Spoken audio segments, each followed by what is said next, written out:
Welcome back to the Four Rings Inn for another episode Woo! of City of Shadows. We returned from last episode. We had a good one last episode. We did some interrogations.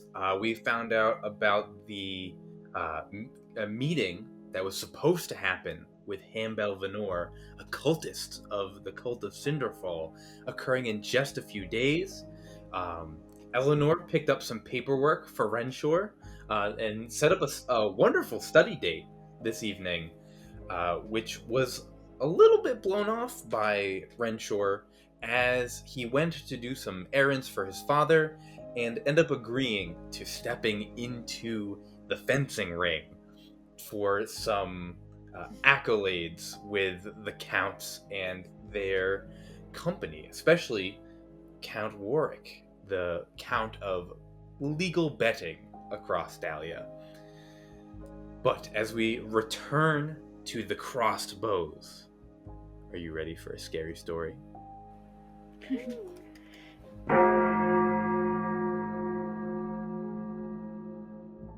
Back within the private rooms of the crossed bows, the crowds begin to enter, all vetted by Count Warwick's personal security and also by Orianna, who is standing at the door as lords and ladies, lieges, cousins of highborns, some relatives of lords of law or lords of coin begin to file into this room. Not nearly as much of a who's who as the fall equinox ball, of course.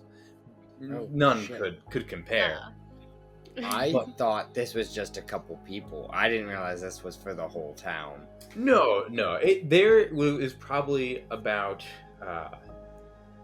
30 to 40 people that have made. Yeah, I was expecting the 5 people we had talked to before. I didn't realize this was a. Yeah, no, yep. You're the opening act, babe. Yeah. I thought it was a private fight. No. I mean, the Quillins would never be there. Kier is actually in the no. Kier is here in the no. My dad. But yeah, they have begun to file in. The crowd will probably swell to about 50 people by the time the main event starts at 8. But presently, you probably have about half that. So 15 to 20 people at most have come in to see the opening events and to place very legal bets on these fights. As the back rooms of the crossbows begins to bustle with people placing bets and attending the bar, Orianna, give me a perception check as you watch people come in and just and watch these security guards vet them. First roll of the game, nat 1. Nat 1, cool. You're watching the work security guards. They have this very much under control. They're wearing the colors of work. A few of them have leather armor. The head security has just a breastplate, but everything else is leather.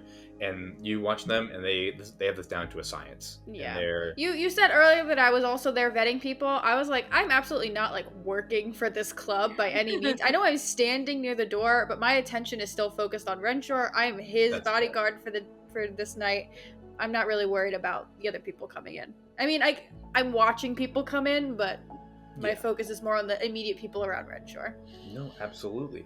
Renshor, is there anything you would like to do before you move around the ring and kind of the actual pre-sparring event happens? Is there anything that Renshor does? He has about 30 minutes between getting convinced to do the fight and going in and actually doing it. Actually, it's probably an hour between getting convinced and actually doing it. Are there hoods? Is there safety gear? Or am I just wearing the suit I walked in? Yes, you see You take a stroll around the fighting pit, and you see there is a rack of foils displayed out. Above the foils are 2 dueling crossbows, which you recognize. The act of crossbow dueling is illegal in Dahlia. It is to declare a formal duel against somebody. First off, dueling crossbows are very rare, as they are divinely enchanted items. In addition, they are, when dueling against its pair, incredibly lethal. You would only duel somebody if you are willing to die yourself. And so you see these dueling crossbows propped up, purely ornamental, above the foils. But you can't help but wonder, after seeing the sphere in Viscount Lockwood's tailory and the runic table that Count Warwick was sitting at, how often that law against dueling has been broken with these crossbows in particular. You see a set of gloves fit for a fencer. There are racks of empty cages here, where you can only imagine animals could be kept for fights that definitely are not legal in Dahlia. Just having animals fight each other in this pit. And finally, you see a set of fencing masks. The masks, of course, cover your whole face, obscure the fighter that is wearing it. So each mask is adorned with something to distinguish it from the others. There are 3 masks here. The first one has nothing incredibly grand, but a set of antlers on top. The second has a set of ram's horns, and the third has a set of pointed, almost like devil horns on top, to distinguish the helmets from each other. And so as the crowd watches the fighters don them, they can keep track of who's fighting. That's fun. As you come back here, you see your opponent comes around back and begins to undress from his civilian clothes and begins to don more athletic wear, more like a robe for the fight. And you see takes off like apron. It looks like it's been like covered in like wood chips and scratched up. Maybe some sort of handyman is this person. And they introduce themselves to you as Merrick McGrill. He goes, Lord Tyrvald, I've been told that I am sparring against you. It is a pleasure to spar with a graduate of Ravenwell Prep. Oh, yeah. Yes, here's to a good fight. Yes, for sure. Your pick of mask. And motions to the 3 helmets. I want the antler one. Perfect. You take the antlers. Good pick. To which Merrick goes, a wise choice. And he's going to take the ram horns for himself. And he turns to you and goes, may the best fencer win. And gives you like a deep bow, takes a glove and a foil, and he is going to enter the ring. Anything Renshor would like to do before following suit? No, I'll don the gear and follow out. Excellent. You enter into the pit. I need a charisma check from both Renshor and Orianna as your eyes meet as they enter into the ring. Granted, Orianna, you would have heard that Renshor was going into it, but actually seeing him step into the pit. Renshor, how'd you do? 8. 8. Orianna? I rolled another nat 1. You rolled 2 nat 1s? In a row, back to back. What is the difference in a dice? As Renshor makes eye contact with you entering the pit, what do you think Orianna's nat 1 is? What is the worst thing that happens as he locks eyes with you? I think I just immediately think in the last 24 hours to like literally last night when he was unconscious and dying in the middle of the street, and now he's stepping into this ring, and I am just like at a loss of words of like, what does he think he's doing? Like, what is happening right now? Like, I think I'm just shocked. Yeah. I'm thinking about last night, and now he's holding a foil in his hand, about to enter a ring, and I'm just like, what? Renshor, you see, I think on the nat 1, you don't see confidence on Orianna's face. You see like that fear and worry. And that is her nat 1. There's no reassurance coming from your corner. You do see as you enter, the table of 7 that you were speaking to before begin to cheer quite loudly in the room as you enter. And whenever the counts cheer, everybody else, at the very least for politeness, will follow suit. And so there is a big reaction from this crowd as Renshor Tyrvald enters the fencing ring. As the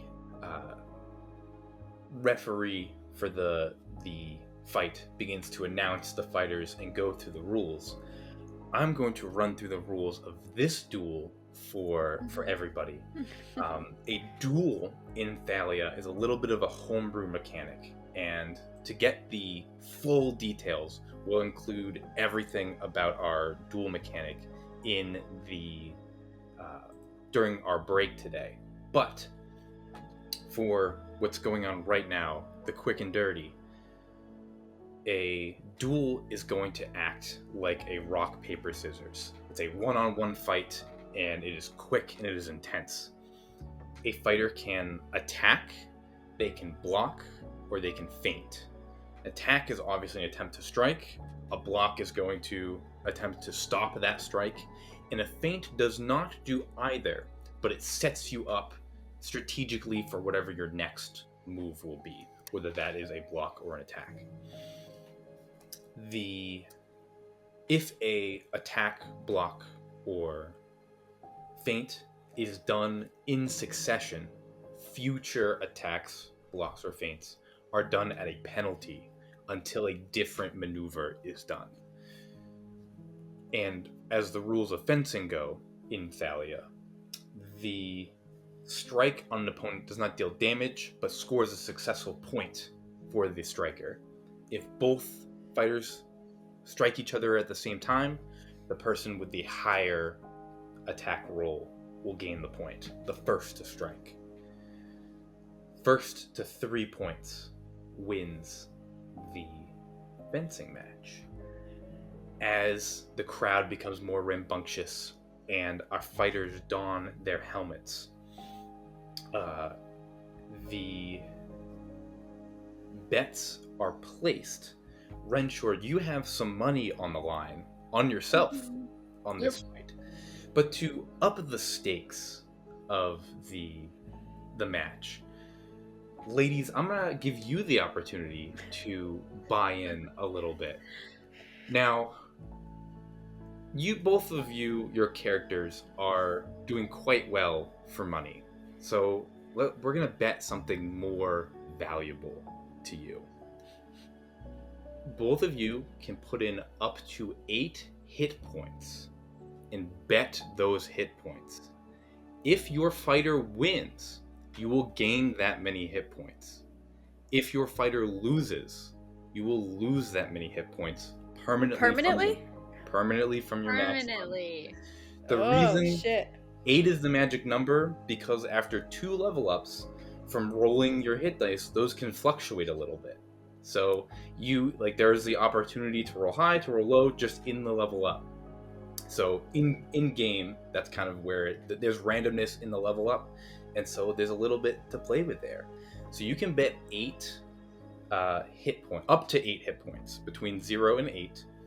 you do not have to bet on our Lord Tyrvald.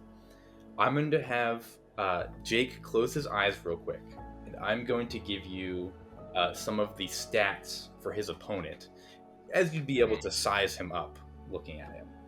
So Jake, close your eyes. Ladies, Merrick McGrill has a, for his dexterity, that, and for his constitution, that. Does that make sense? Yeah. Okay. He has no class abilities that he can use. With that, you may place your bets on either fighter, and Jake, you can open your eyes. And Solis, you may place your bets on either Tyrvald or McGrill, and again, 1 to 8 hit points. I don't know what he's thinking, because I think he took his earbud out. He absolutely took his earbud out. He's putting it back in now, I think. Hello! No. Jacob! Jake, you're good. What? I'm right here. He's here. I'm in. Awesome. I'll put Tori on the spot first. Tori, care to wager some hit points? Oh, I thought the whole point was for me to not see who was betting what. Well, no, I want you to know if people bet against you. He just didn't want you to know your opponent. Yeah. I will wager 5 of my hit points. Wow. I have a few. Yeah. I know I have cool. more than the others. Yeah. That's like almost all And mine. I will bet for Renshor. Okay. 5 hit points. 5 on hit points. Yep. Eleanor or Aubrey. You're betting for Eleanor. What's Renshor's HP?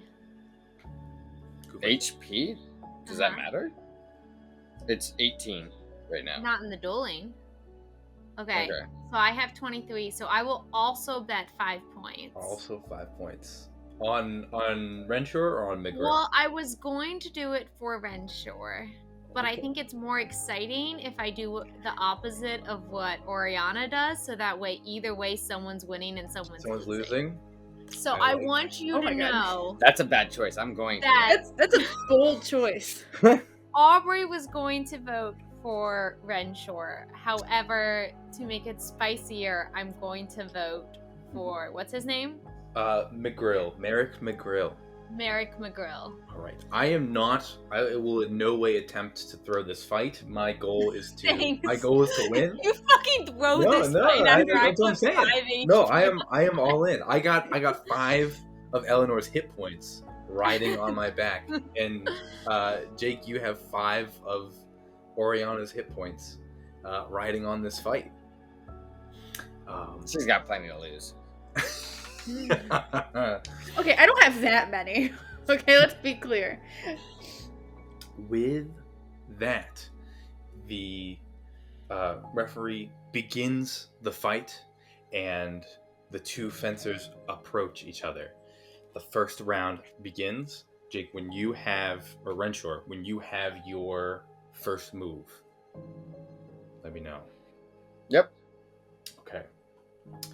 The fighters move in. Roll your d20. Okay. All right. What was Renshor's first move? To block. To block. Merrick also blocks. What was your? Thank God. What was your total AC? So I started at 9. I rolled a 1, so it stays at 9. There you go.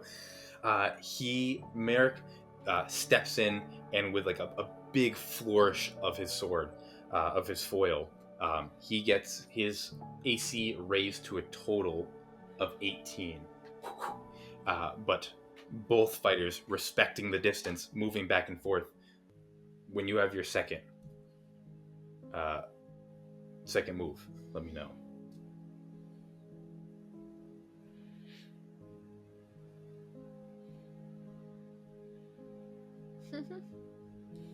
I wasn't expecting you to do that. I'm gonna faint. Don't tell me that. Sorry. Yeah. Oh. Never mind. I'll change it. Okay. I'm ready then. You ready? All right. Roll your d20.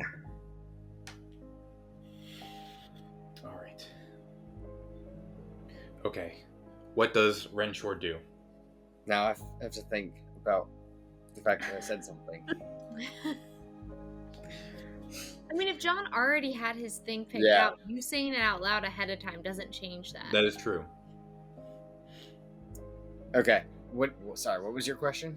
What has Renshor done as the two close the distance again? He did faint. He did faint. Merrick is going to attack.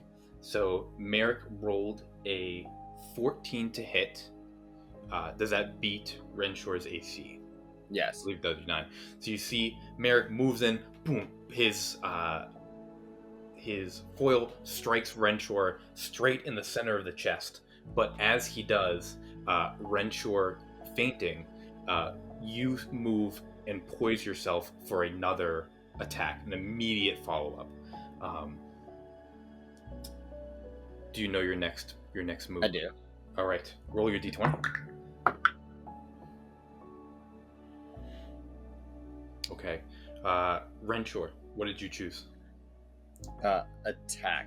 Attack. You see, after a point for Merrick getting your chest, he moves back to block as he sees your foil coming. With a nat 1, his AC is only 11. He's not moving quick. What was your attack? 16. 16. You strike him immediately back, 1 point on each side. How's his AC that high?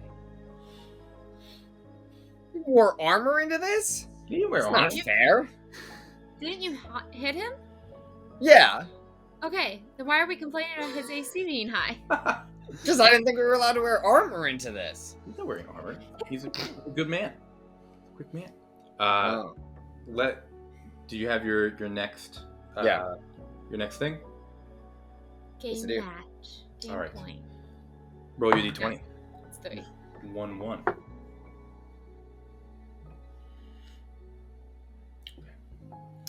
What did Renshor do? He attacked. Oh, so you attacked twice in a row. So this is Mhm. going to have a penalty, but Merrick fainted. So he moves, tries to get you to move in a separate way, and you see Renshor once again strikes again. What was your second strike at? 23. Oh my goodness. Orianna, you watch Renshor, is that with the -3? Yeah. A Wow. blurring second. It was a strike. natural 20. Wow. Pop, pop. Woo! Immediate 2 points for Tyrvald. You see the counts on the second story are loudly, boisterously cheering now. A show of both skill and speed. You have Merrick on the back foot. Do you have your next Yes. move? Okay. We're going to make your roll.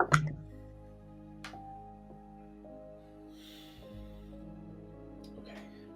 What did Renshor do? Renshor blocked. Renshor blocked. You see Merrick steps in with a nat 20 attack. So he is going to have a 23 to hit. No. I don't think that maths. Yeah, I can't beat that. Even You with a see- 20, I couldn't beat that. After getting on his back foot, where you would expect Merrick to take a third step back, he instead steps in, closes the distance, and as your two masks come like near to touch, his foil pins you like just under the chest. As he scores his second point, it is 2-2. Next point wins. The crowd begins to almost come to a hush as the air becomes tense in this room. The two fighters push back away. Do you have your next I do. ability? All right, make your roll.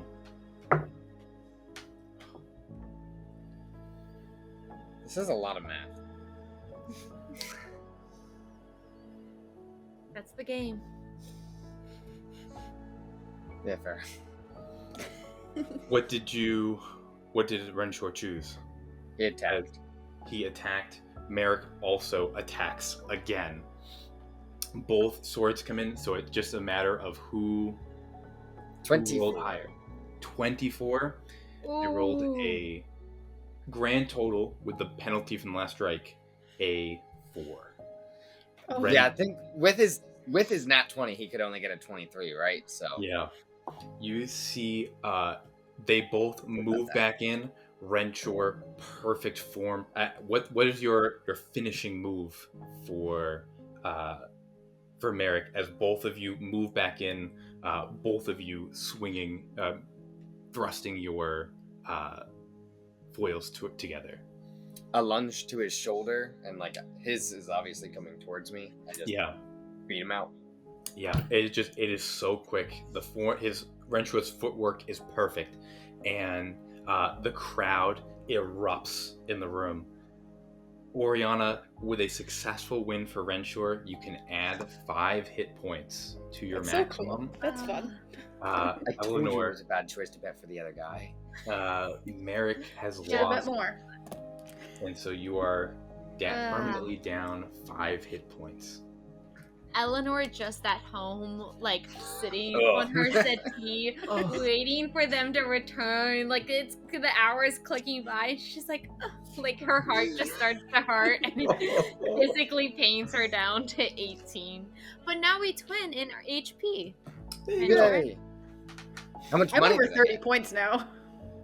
The room comes around. You go back up to the second floor. The table is ecstatic for you. A wonderful display of Ravenwell fencing. You, from the under the table betting, the illegal gambling that this table has done, you get 1,000 shade marks from each of the counts, so 2,000 shade marks. And then from the rest of the table... Are they just paying me in shades or like onyx marks? No, they're paying you in Aven marks at this point. Aven marks? Okay. Yep. And then the rest of the table, plus what you put in. Not everyone bet for you, but for the rest of the table, you make 466 marks. From your under the table bets, and then the crossed bows officially pays you from the fight. They pay you 150 shade marks for winning the fight. Pretty good payout. I think I lost count. Yeah, it should be 2,216? You should have 2,466 in illegal monies. Or not illegal monies, but in gambling. And then 150 in official crossbows winnings. What's the total? Total is 2,616. GM, will you do the math for me, actually?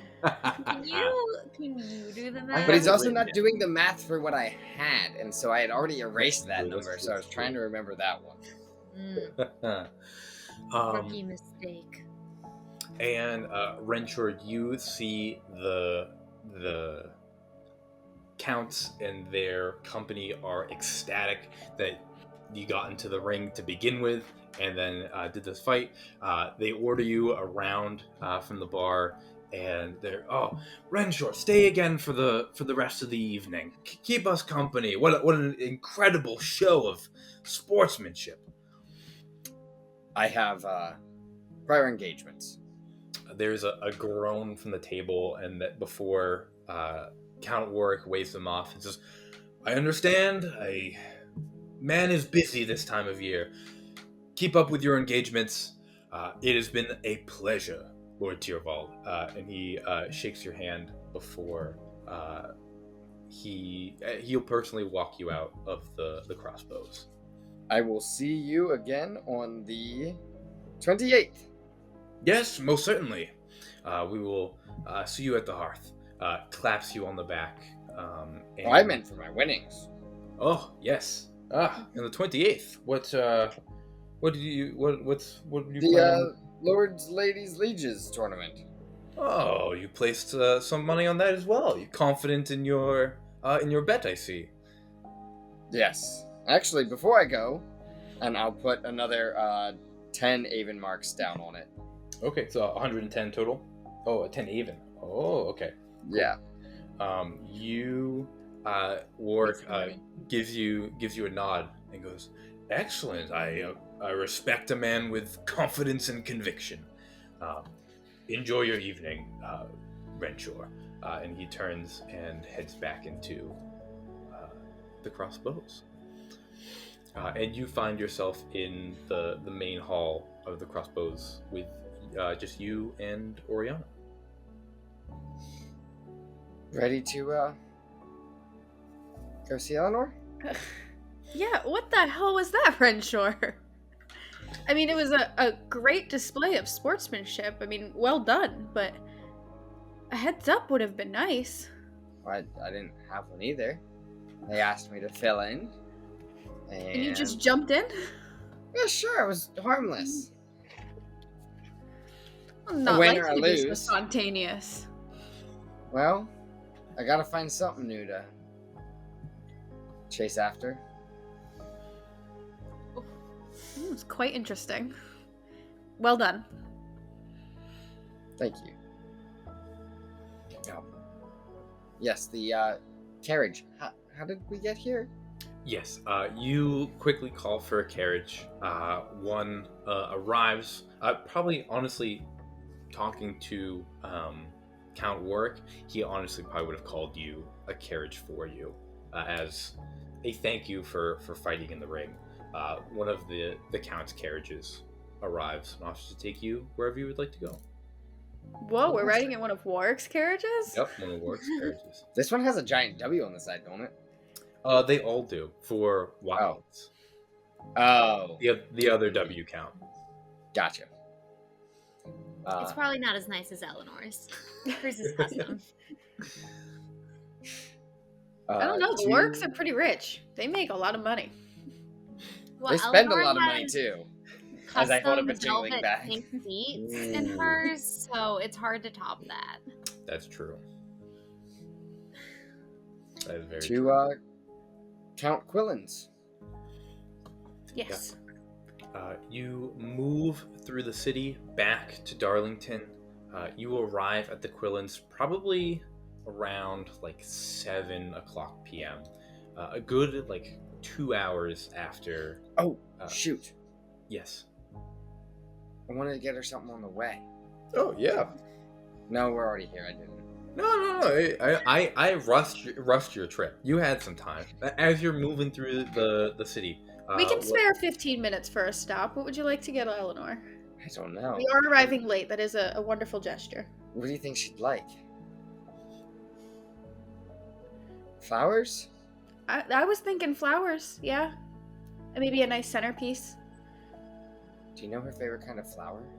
Ooh, sunflowers. She loves sunflowers. I'll get her a bouquet of sunflowers. A bouquet of sunflowers.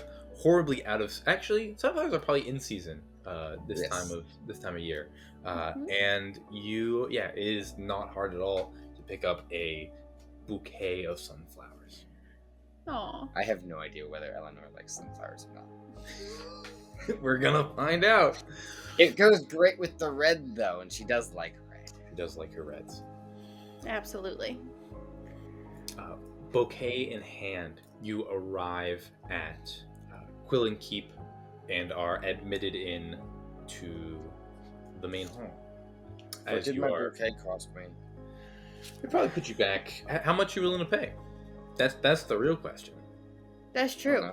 The more you put in, the bigger and better the bouquet is. How much is Eleanor worth to you? I don't know what things cost. I'm rich. Someone else buys shit for me. What's like $20?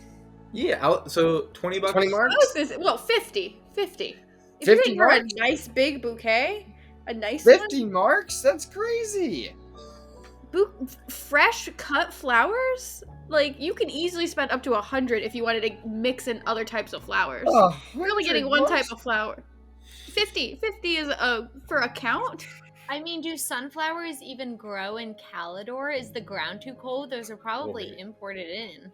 They're coming. They may be Ooh. from the south of the Oakwind, south of Ashford altogether. I'm sorry, House Moss altogether. Okay. Well, I'll toss out 50 shade marks for this hunk of flowers that are gonna die in a week. That money was illegal anyway. Put it back out into the market. That sounds worse, honestly. There's one thing to print money, one thing to distribute it into vending machines. You acquire a bouquet of sunflowers fit for a count before moving to Quilling Keep, bouquet in hand. And you, Eleanor, you hear Othello announce the arrival of Renshor Tyrvald and Orianna Lunaris.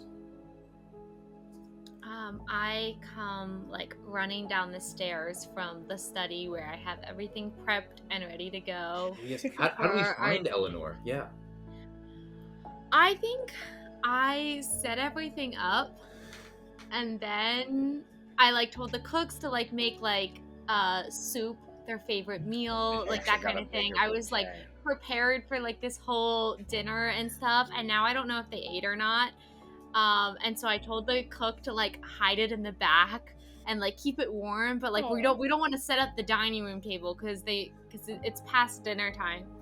And I think we were hitting the point where she was about to like it turned from being like, oh, they're just late, oh, they're standing me up, oh, they're ghosting me, oh, they're not gonna come, oh, are they in danger, oh, are they actually like, we've had a really rough week. Yeah. Did something happen? That's a crazy jump to make. Last night. You were unconscious last night. I was kidding. I know. I was there. And so I think I also at this point had like almost started to put my like cloak on to go out. Yeah. And I come just, but I didn't yet, and or like I have it on, but I was still upstairs. Yeah. And so I think I was very upset, and as soon as they come, like my face lights up, and I just come like bounding down the stairs. You guys made it! Sorry we're late. I got you flowers. I hope you like some flowers. Oh, thank you so much. They're beautiful, Renshor. I love them. See, told you should have splurged for the extra. Yeah, I didn't know she was gonna have dinner ready. You don't know that. I know. I still feel bad. You can smell it. You can smell it in the air. How was everything? I hope you guys didn't get in any type of trouble. Nope. No trouble, but Renshor got in a fight. It was a sanctioned fight.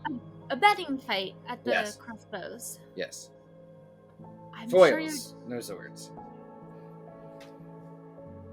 And? Smoked him. Wasn't even close. That He is did do so a very well job. I'm glad. I hope that will certainly impress your papa to hear that you, I'm sure, impress the lords Hopefully. and ladies. Yeah, how's he gonna feel about that? I mean, I don't you know. did make a great impression. I don't know how he's gonna feel about the fighting part. This is the first for me. I'll let you know. Okay. He just might not say anything. That's usually his go-to. Well, I have all of the notes prepped and ready, and I've already highlighted a lot of the important stuff, so that way you don't have to read through the more... Did you already read through it? I just prepped it. I mean, honestly... She absolutely read through it. She absolutely, while she was waiting for us, read through the whole thing. Okay. I have a scribe friend who works within the council, and they actually help give a little bit of notes and highlights for me of the important stuff. So it's really easy to go back in and do some additional thought work, and I sent my copy over to my writers already, so tomorrow... How long was I fighting? I mean, this thing's huge. How long have you been reading? Well, come on. Let's go look. Okay. And I give my flowers to Maricel, and I tell her, like, oh, can you put these in my bedroom? Yes, of course. Do you want them in a single large vase or multiple small vases? Leave the bouquet together. Excellent. It shall be done. I wanted you to put one flower in each vase. If you ask her, she would do it.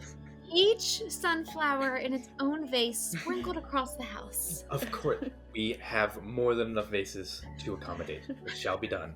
And she moves up, and you start seeing sunflowers pop up all over the house. I want some time when we're studying for them to come in and be like, here's one. And here's one. And here's one. Yeah. Do you like sunflowers? I love them. I think they're gorgeous.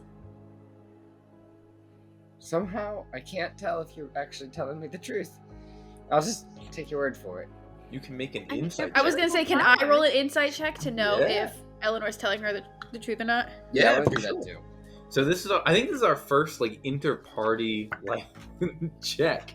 So Aubrey, you're gonna roll either deception or persuasion. Do not tell us which, and you'll end up just telling us the final number. Orianna, what did you roll for insight? I rolled a total of 15. 15. You did decent. Yep. Renshor, how did you do? 8. 8. And then Eleanor, what was your charisma roll? I rolled a 22. A 22. So she gets to give us what she wants. Yeah. What happened to those Eleanor dice being awful? I'm good at this kind of stuff. Eleanor seems to My charisma's be very high. very genuine about how much she likes the sunflowers. They're beautiful flowers. And they don't grow naturally around the city. Most flowers don't, because it's mostly pavement and cobblestone. But, so it's a nice splash of color. And it matches the keep so well. Bless you. I'm glad you enjoy it. Lovely. Where do you guys yes. settle down to study? I think I probably have a much smaller, but still a study library-esque room. Yeah, absolutely. Somewhere on the second floor by my mama's study. Yeah, absolutely. And so I think I've prepped that, and I've got snacks and stuff out. I've got like 3 different types of wine prepared, and I know their favorites, but I have different favorites out to see whatever they'd like. If I would have had more time, I would have put some type of decoration up, but I think that the theme here is just studying, and so I just have books eclectically positioned around the room. You said snacks and wine. I would give anything to have wine and cheese right now. Yes. in real life, I would do a lot for some wine and cheese. As you were talking, I was like, oh, there's no cheese in the fridge, and I was trying to think of where the nearest store, how long they're open for. And you said wine and cheese, and I was like, oh, that's such a good wine and snacks. I was like, oh, it's such a good idea. Cheddar Some bread, grapes on the side. tomatoes. Oh, that's genius.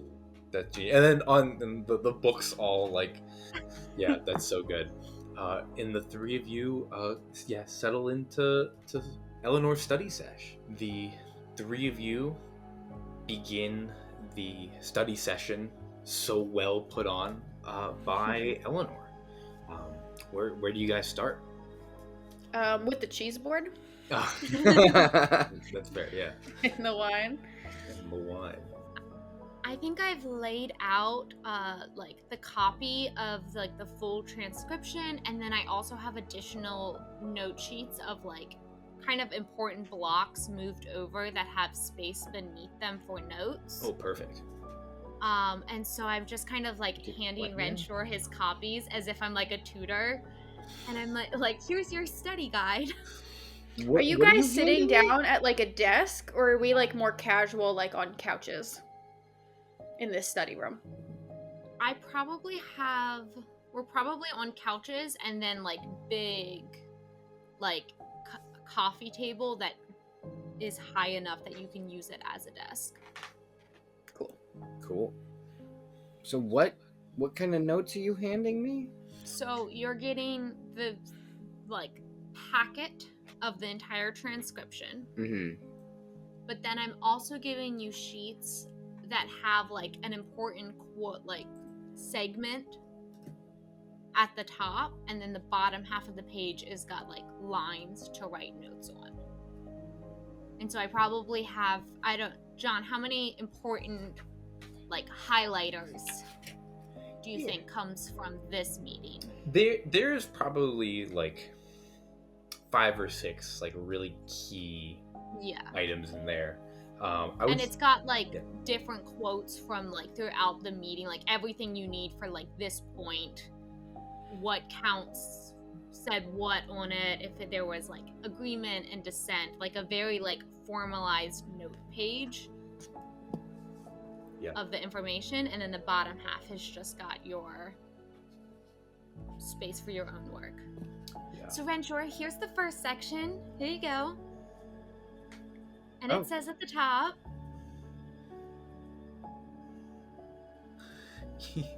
you, Renshor, as you're going through this chunk of notes, Eleanor, you would talk him through most of this, but pretty much what you see, the meat of it, and Orianna, you'll overhear them talking as they go through.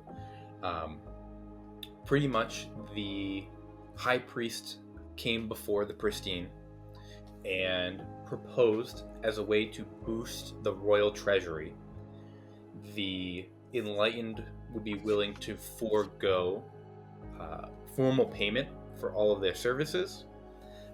Instead, the Pristine would value their services at some numeric value. The Scions and Templars would request acquisitions based on that value, and then goods and services could be gotten. As it is explained throughout the meeting, bless you. Basically, what it sets up is a situation where if Orianna, as a cloak, wants, let's say there is a blacksmith in town, and they are building, they build armor. If that blacksmith got married, he or she would not need to pay for the wedding. The wedding would be provided for free by the enlightened. But in turn, as long as it was requested by a Templar, Orianna could walk into the blacksmith shop, demand a suit of armor, and it would be given to her. She would not need to pay for it either. And so, as payment for the wedding, would be the armor. And so overall, the services of the enlightened, the priests, the Ashen Order, the Guiding Flame, all of their services would be combined into some numerical number, be presented to the Pristine would sign it off, and then the enlightened could essentially take that equivalent of money in goods and services from Thalia, pretty much removing the flow of money from the enlightened. They would be on a barter system. But if a priest is doing a ton of work for people, they may not receive the goods and services. It may be the Ashen Order reaping the benefits. Or vice versa. The Ashen Order could be providing lots of protection, and then the priests are the ones that are acquiring incense, food, whatever they need for their services for free. And so it's not I do something for you, you do something for me. It's my organization has done something for the city, so now you are doing something for me. How does that work with the Guiding Flame Institute, as they usually have a tuition to apply for that school, the same way Ravenwell Prep has a tuition to enter that school? Yes. Aside from they used to have the orphanage program where some students get in for free. Is there still a tuition to go to the Guiding Flame Institute? They would waive tuition. But the money that they're not making in tuition, they could then say, like, if you need supplies, the Guiding Flame could just take what they need. So Renshor, the way I like to go about these types of meeting notes is I like to take a journalistic approach. And what I do is I ask myself questions about the proposed law, and then what does that mean? So what is your main question at the moment? I was really hoping these would include people's, like, opinions. A great point. It certainly does. At the end of the meeting, you see there's not an official vote on whether this will come into play or not, but the Pristine took an immediate vote to gauge interest and to gauge standing. You see points of interest. The three most powerful Count families, the Hollands, the Caldwells, and I'm drawing a blank on their name. Atwoods. The Atwoods, yes, thank you. The Caldwells, the Atwoods, and the Hollands all voted in favor. You notice that the Watlands, who again have not appeared in front of you for anything over the summer, did not appear in front of the Equinox Ball. Count Watland was present for this meeting and did vote in favor. And you see Count Quillen voted not in favor. In addition, after all the counts had taken their vote, Viscounts may cast their vote as well to show approval or disapproval, and you see your father, it just says Viscount Tierval, voted not in favor.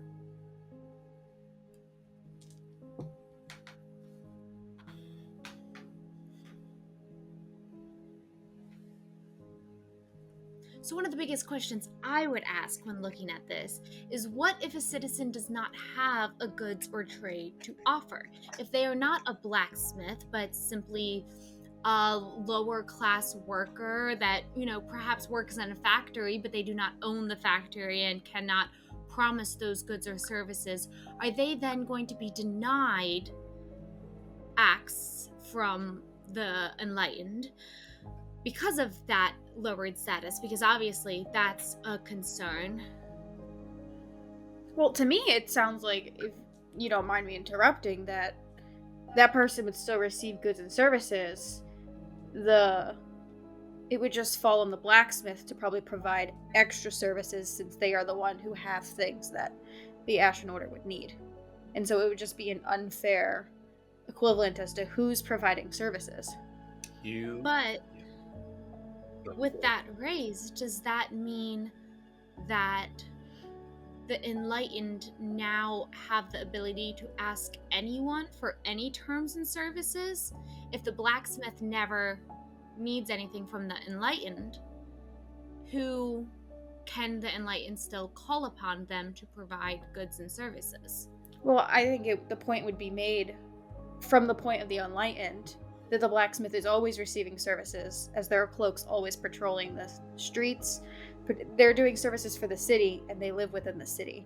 And so I think the point is to say that they can request services from anybody, and everybody in the city still benefits without having to always give payment.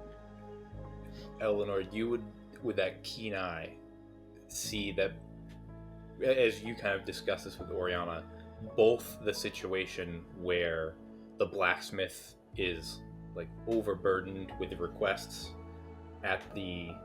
while the factory worker reaps the benefits, or the factory worker taking or being denied services, are both possibilities due to the vagity of how it is presented. But the benefits that Orianna presented are also true due to the vagaries of what was presented. And with your keen eye, you can tell that the high priest was clearly vague in some of the things that he presented. It's an interesting proposal, at least. I mean, it seems largely unfair.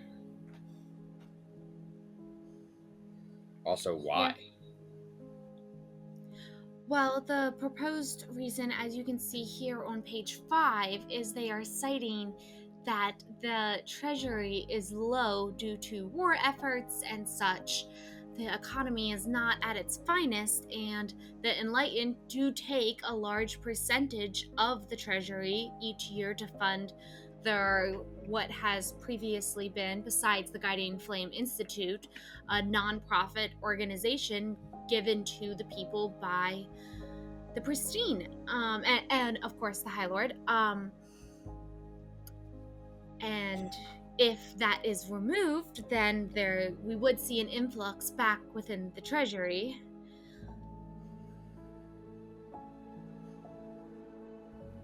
Okay.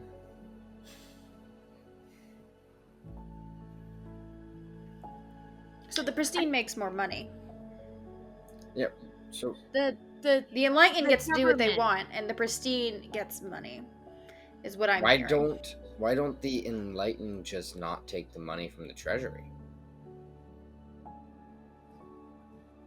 Well, I would assume that the employees of the Enlightened, such as Orianna, are currently being paid for their efforts. The cost to operate in itself has costs for, supplies and to run a business, even if the business is not for profit. So I believe the Pristine is mostly paying for, the Ashen Order. I feel like that's the biggest cost there is protecting the city. Order. Especially with the Town's Guard now not operational. I would assume that the funds that used to be allocated for the Town's Guard have moved over into the Ashen Order and the Enlightened's budget. But because it's under the Enlightened's branch, I'm not entirely sure how their finances operate. The Enlightened could take the Town's Guard budget and push it towards scholars and priests rather than cloaks. I don't know why they would do that, but... you also know that they are still, even though the people are not present, they are paying the soldiers and the Valiant and the Valiant's families that are all out at war. And so it's like, as overcrowded as Thalia is, there's an entire third of the government that is not present and still be requiring not just money to pay the people, but war is expensive. And so that is all like outside of the city. I believe that no matter what comes to pass, more specifics need to be made into this legislature. I'm not thrilled with what is currently laid out, but it is a suggestion from the High Priest. I'm sure he has best intentions at heart. And of course, we love the work that the Enlightened does with the Ashen Order to keep us protected, and the devouts to, main the cathedrals. Renshor? Yeah. I'm sure your papa would love for you to have a series of thoughts prepared. What I like to do is have 3 starting off points. And even if you're not sure of your own opinion, when you're dealing with the counts and viscounts, it often works just as well to propose a question. And if you say it confident enough, they believe that you're participating in the conversation, even if you're just asking questions and not actually giving a real opinion. As long as you're speaking and then giving them space to speak, people love to speak. Noted.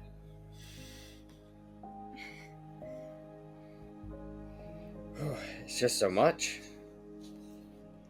I don't truly understand any of it. Well, I'm sure it will take time. I know that this is not the position that you were trained for. What did you go to Scrollspire for again? Yeah. Of course. Not It would have been your brother who went for Pristine Yeah. government Yeah. positions. I learned so much of the legal jargon at the academy. Yeah. That would have been my brother Arthas. Arthas, yes. I know this isn't what you expected from life. It can be quite confusing, but I do think that there is some good in it. Get to help people and partake in betting fights. That's a fun side of it. And you inherit the Tyrval Manor one day. That's quite exciting. You never have to move out into bachelor pad or try to find a house. Real estate's a bitch nowadays in Thalia. Yeah, but I don't know this world. I studied the sciences. Yeah, found it. Well, I can always help you. I mean, we could do this together.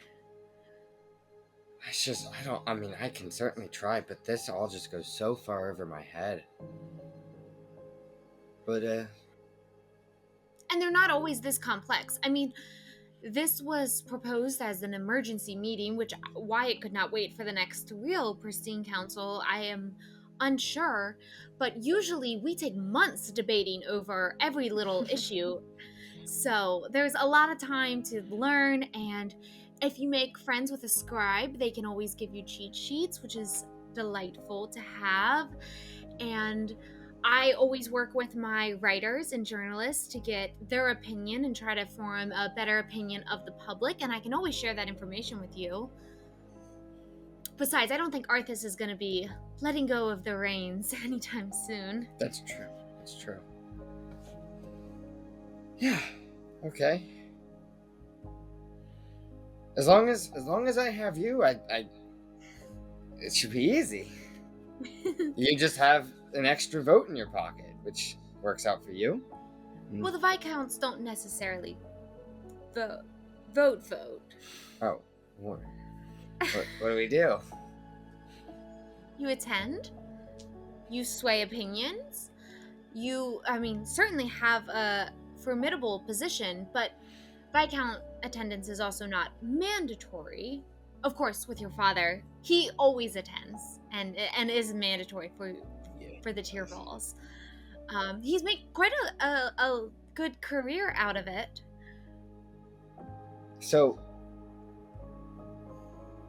hold on.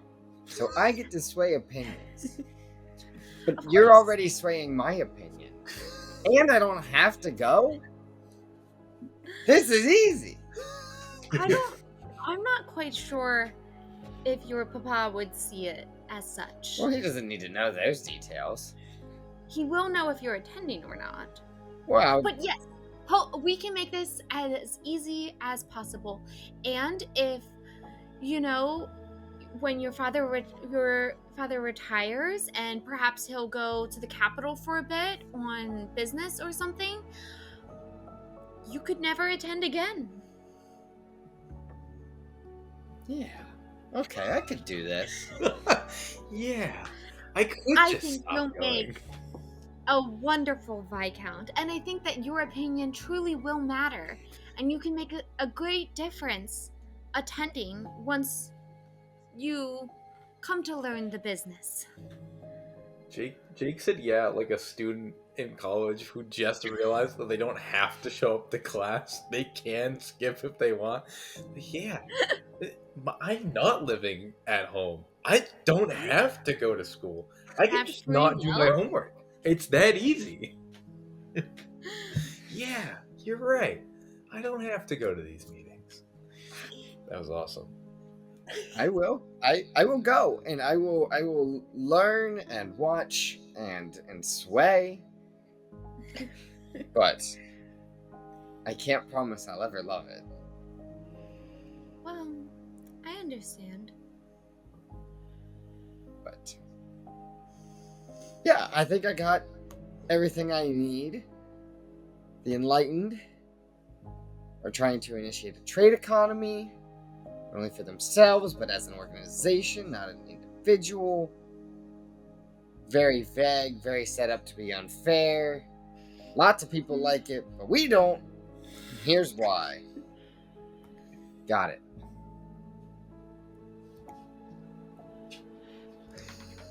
You can also take time with the notes and read up on some more specifics. Did I not get it? No, that was perfect. Oh, okay. Oh, that's excellent. I can read that. Oh, that's excellent. With the study sesh going on, we are going to take a quick break and come back to the eve of the 26th as night descends on Thalia once more. We'll be right back. So you want to learn how to duel. Dueling is a homebrew mechanic used to make one-on-one combat fast, intense, and fun. It is totally compatible with Dungeons & Dragons 5th edition rules, but I'm sure you can make it work with any other system. It is a combination of rock, paper, scissors, and your character's fighting abilities. During a round, both combatants choose an action and then roll a d20 simultaneously, and then compare the results. There are 3 actions that you can take. The first is attack, a strike with a weapon or a fist. To attack, roll your d20 and add your to hit bonus. The second action is a block, a defensive maneuver. Roll your d20 and add half of your result, rounded down, to your armor class. The third action is a feint, an attempt to throw your opponent off their rhythm. Roll a d20 and remember that number. You may use that number on your next action, essentially giving you advantage on your next roll. During a round of combat, both combatants are going to pick an action, roll their d20s, and then reveal what action they chose and the results on their die. If an attack is successful, it will count as a critical hit, making every round dangerous and intense. Now, if a combatant chooses to repeat an action they chose the previous round, they receive a -3 penalty to that roll. This penalty goes away as soon as that fighter chooses a new action. Finally, any class or character features may be used during the duel. This allows players to let their character's specialities shine, or to give the GM a way to spice up a one-on-one combat. So, now that you know how to duel, get out there and challenge your enemies to some one-on-one combat.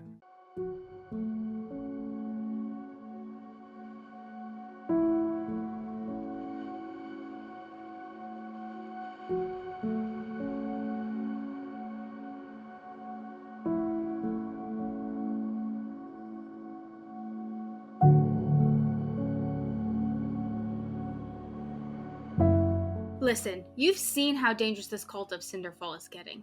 They must be stopped to save the people of Thalia. Hell, the people of all of Calidor. The best way that you can lend your support is by commenting below on each episode what you think we should do next. And head over to our channel and give us a like and subscribe so that we can continue forward on our journey. We return back to Quillen Keep within Eleanor's study as the study session has finished. The Highborns are resting on the couches. The papers have been put away as the snacks and wine begin to dwindle. The servants have come in and laid another round of firewood into the fireplace. The fire roars up again with that warm light through the room. And they come in and Marisol places a handful of sunflowers, single sunflowers in vases throughout the study. Marisol is going to come to the 3 of you and say, would you like any more wine for the evening? Actually, I was thinking, I wasn't sure if you two ate before coming since it got so late, but if you want, I'm sure there's leftover bits of the dinner. We could go.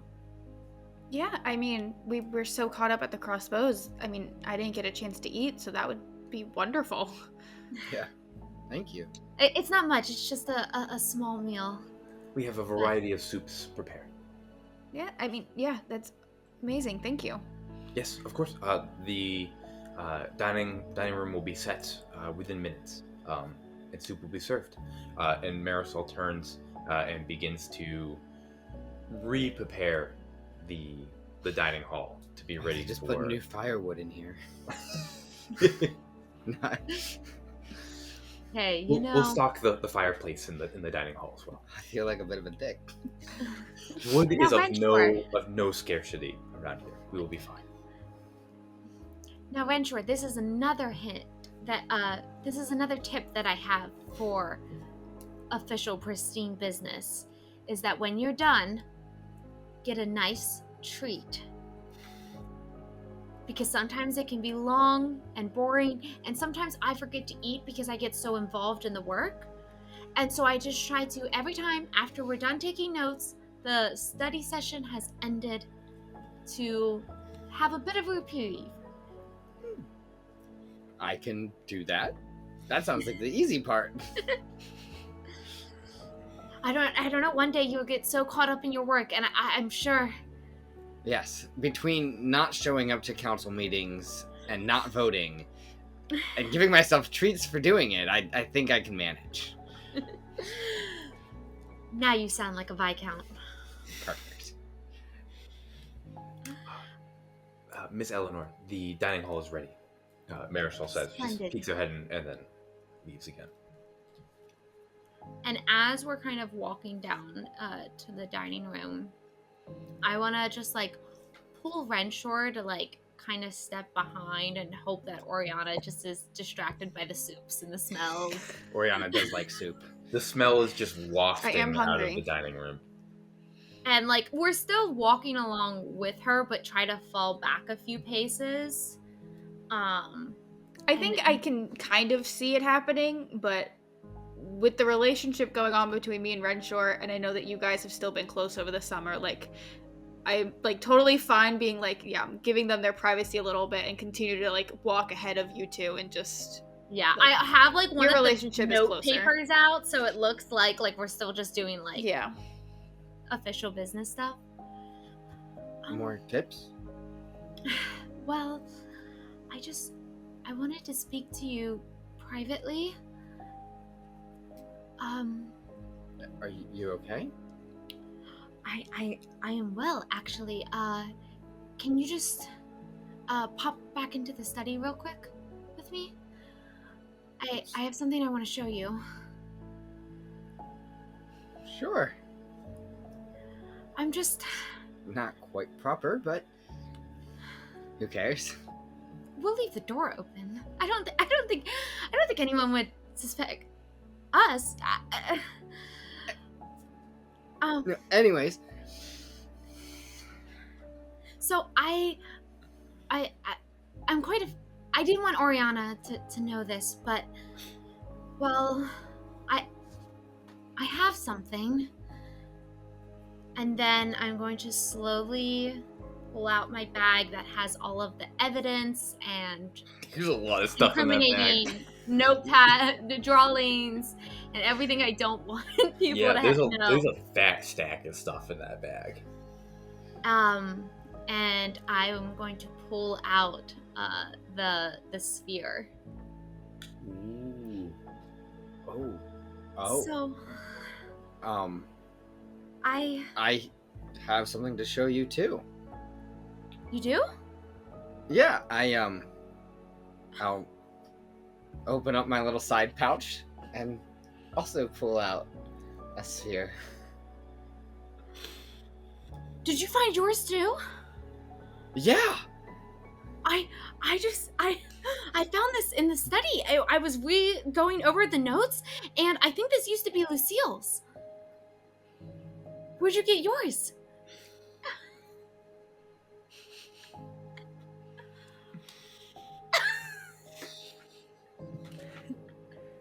Is the screen frozen? Are we still connected here?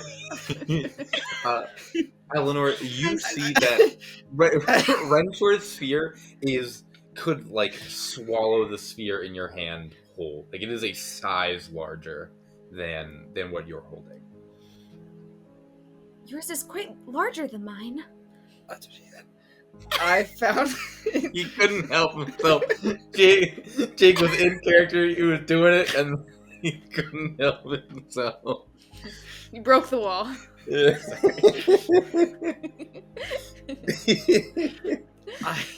I found mine at the bottom of an old chest. I saw a false bottom. Wow, I can't believe we've both come into possessions of spheres so quickly. That is... When did you find yours? Recently. I want to insight check him, because he paused for a long ass time. Recently. What am I doing? That's a nat 1. Oh. It was recently. I mean, it was recently. It's just, Did you roll? You might have got a nat 1 too. I didn't. Okay. I'm so frightened for Orianna to find out about this. I mean, how long has she been in the house? And there's been 2 spheres? Uh-huh. We should not tell her. We shouldn't tell anyone. Well, but, I mean, this is evidence. Mine is not. And I will put it back in my bag. It would be so funny if they came past with you and have Orianna in the doorway. Like, She, comes back to check in. Yeah. I thought about it. That would be crazy. Oh. I will also put mine away as he puts his away. Renshor, what do you... It's not evidence for any... What does recently mean? I mean, Are you know. Is that why the cult is after you? No. Renshor. That does not seem to align in the least. Because Eleanore, No, Yeah. I was just gonna say, with your perception, your passive perception, you know the bag that he's pulled it out of, he's had on him, consistently the last couple days. I'm trying to remember, Renshor, do you remember if you had it on you during the... I don't think you had it during the attack in the Temple of Ryan. I did No. not. No. Okay. No. But he did have it in our last I've only combat. had Yes. that bag one for the the 24th, the 25th, and the 26th. Yeah. So Ever since the attack, he's had the bag with him. And you clock that immediately. That's recent. Yeah, Oh, 3 well. days. And so you found it in a chest. Is it a family heirloom?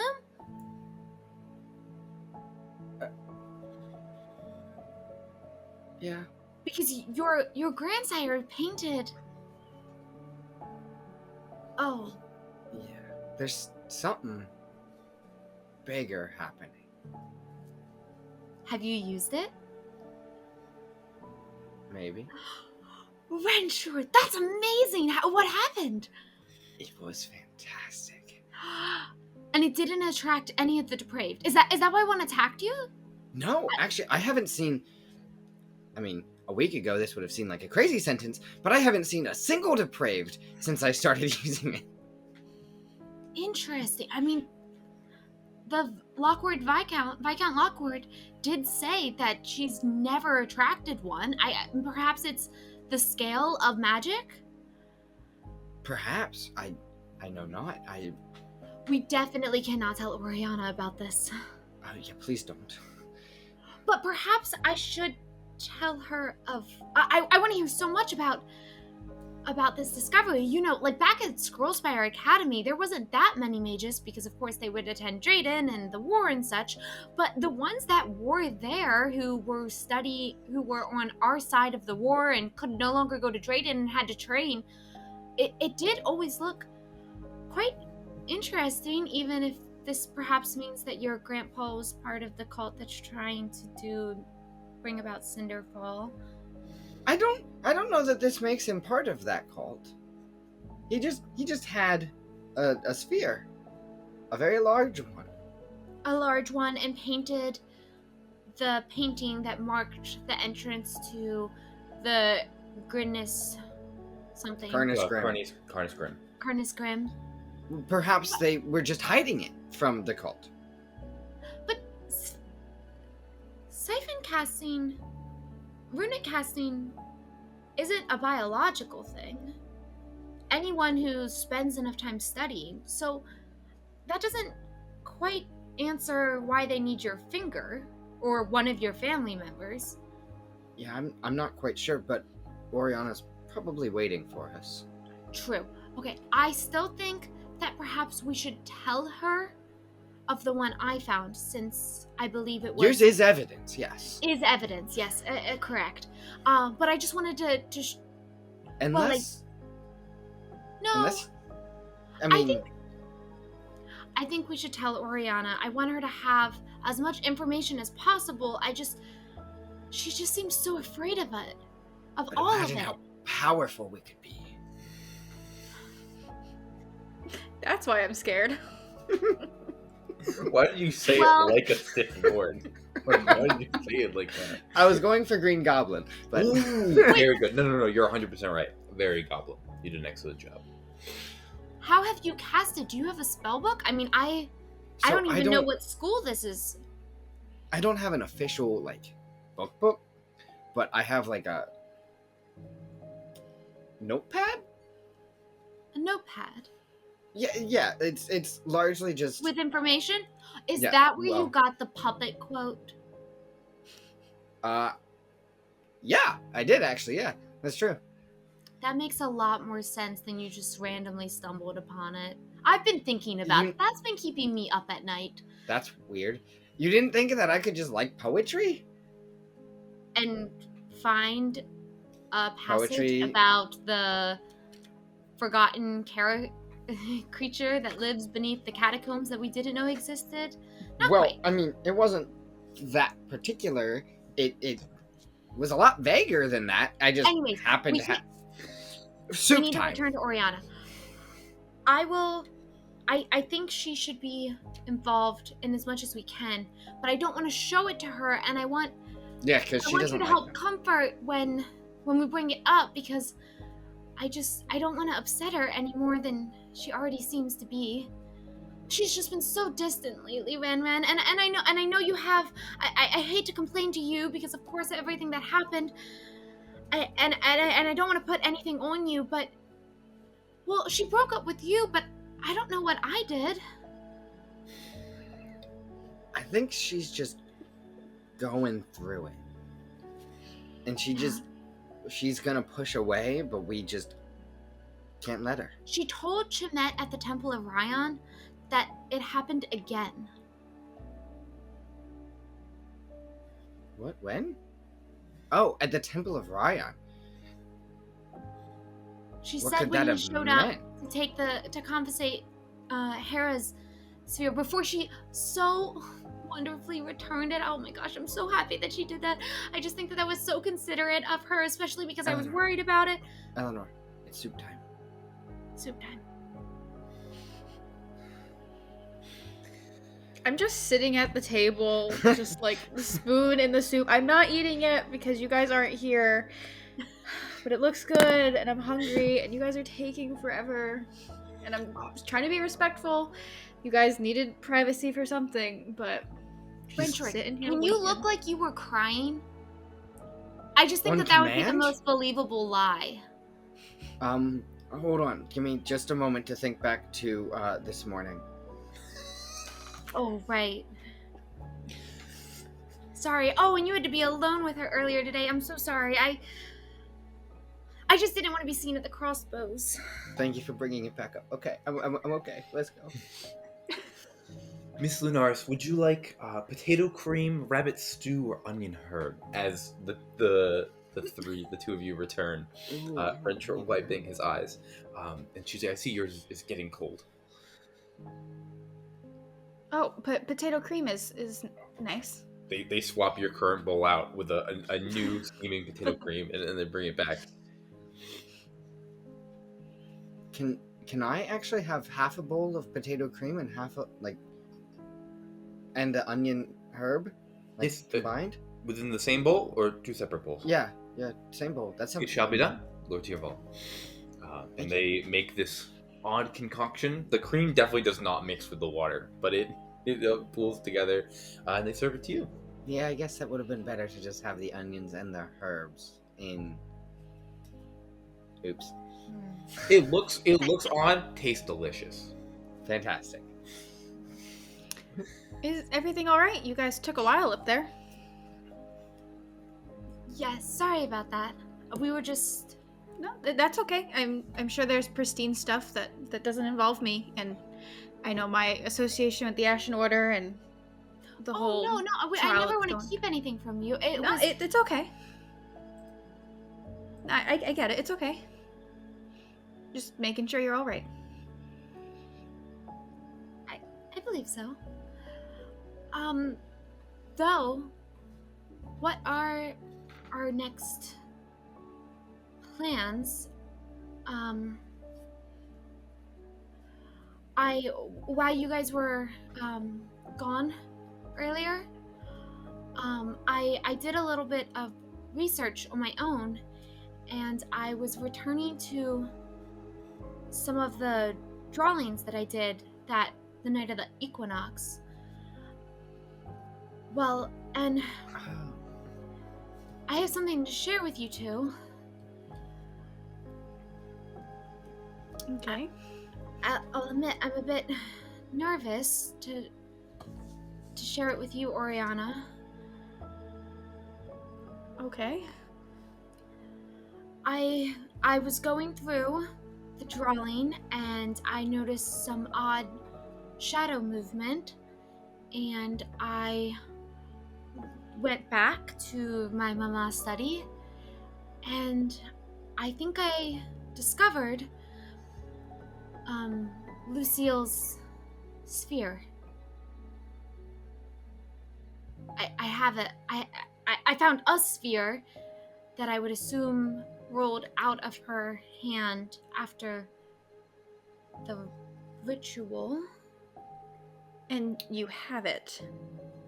Yes, but it is safe. It is with the other pieces of evidence from that night. I wasn't sure if I should tell you or not, because you told me not to tell you things about what happened after you left the ball and then returned the next morning with Dayborn, but also so much has happened since that moment that I wasn't quite... Yeah. How long have you had it? I just found it. Recently. Okay. Well, is it not okay? odd that the cult has not returned for their possession?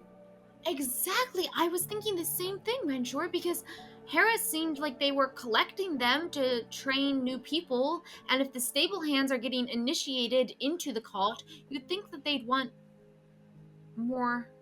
Oh. Do you think that that's perhaps why Hambell was in the room so long? I mean, He I'm was sure looking he for saw it. it, and I'm sure he was waiting for us to leave, maybe to grab it after, but he didn't return for it while we were at dinner.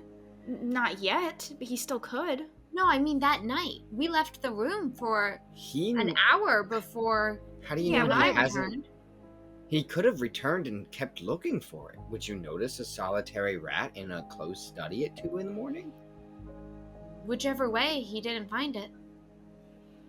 Which doesn't mean he's not going to come back and try again to find, Eleanore, this is incredibly dangerous. I think the idea that it was ever here is dangerous, but getting it out is probably the safest bet. But, I mean, what would we do with it? I mean, it's incriminating evidence. You can't hold on to it. So is all the other stuff. I know, but this just feels more dangerous to me. It's just an object. Oh. An object that burst depraved out of her chest. Yeah, sure. Just an object.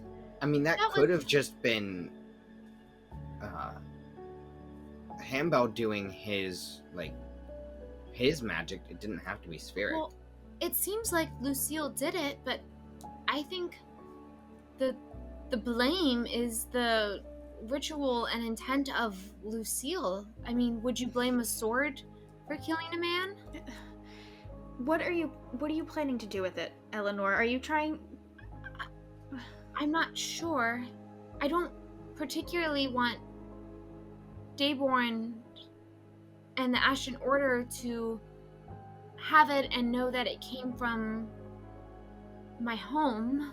I agree. I mean, personally, I'd like not to overstep, but to take it from you and bring it to Chemet the same way I did with Herasphere. I feel like that's the safest place for it. Well, what would Chemet do with it? Well, I mean, one, he's not going to bring it to the public eye. It'll stay safe from Dayborn in the meantime, stay safe from the Ashen Order in the meantime, and he'll study it and figure out what type of magic it does and what use it has and how powerful it is. Wow. And it'll stay out of the hands of the public. Why is he doing that? Well, he's been helping me out for quite a while now. Like, I gave him Herasphere to do the same thing. He's been kind of helping me track the cult a little bit in ways that the Ashen Order can't or don't want them to. Well, if you would like Chemet to study it, I'd be happy to drop it off to him on the morrow. I would appreciate that, but I'd like to go with you. Sure. I know you fear the things. I hate to put you in any... I fear more for your safety carrying the sphere than my own fear of them. But not for Chemet's safety? Well, he's been kind of training in it and been practicing with them. Okay, I mean, that's fair. Eleanor, do you even know how to use runic magic? Like, would No, you even so know it's how to cast? basically a paperweight in my hands. I can't cast without the knowledge.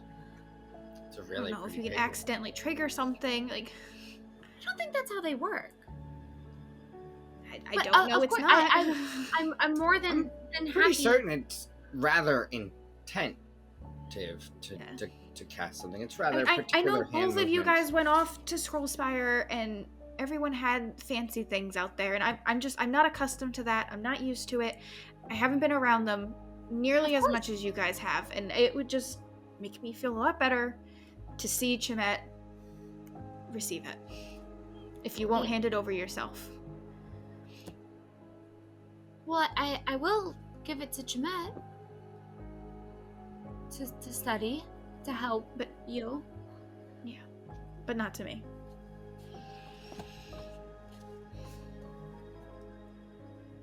It's okay. We'll go tomorrow in the morning and give it to Chemet. And then we'll both be happy. And speaking of the bag of holding that you have, do you still have that red vial for the Spindle Maiden in there? Of course. It's nice and safely tucked away from prying eyes. Most perturbing. Do you think I can have it? Have it? Yes, Why? to take. Are you planning on going without us? I mean, I would like to deliver it, yes.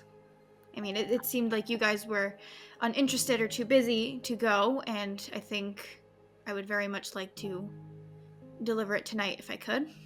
Tonight? Tonight? Yeah, I've been thinking about it for a while, and I need to go down there. And I get it, you guys don't want to go, and it's too dangerous, but I'm committed. I need to get down there. It's not just simply a matter of danger. What do you think you'll discover down there? I mean, of course she makes the material, but I truly believe, and it might just be a gut feeling, but I think I can get from her the identity of mother and father, or who they are, or where they are. I really, like, they're her biggest clients. I think she can tell me more about them, at least help me track, give me something to stop the first of Asha. All right, but you can't go alone. I mean, I plan to. I'm No, going to, if you can hand over the vial. No, we're all gonna go. Give us till tomorrow. But I've been waiting all week, Renshor. I'm sorry. I'm getting very anxious about it, and I would like to go down there and get this taken care of. I feel like I kept asking all week, and I kept getting no, and I'm just gonna do it. Orianna, I can't just give you the vial to let you go by yourself. If you must go tonight, I will go with you.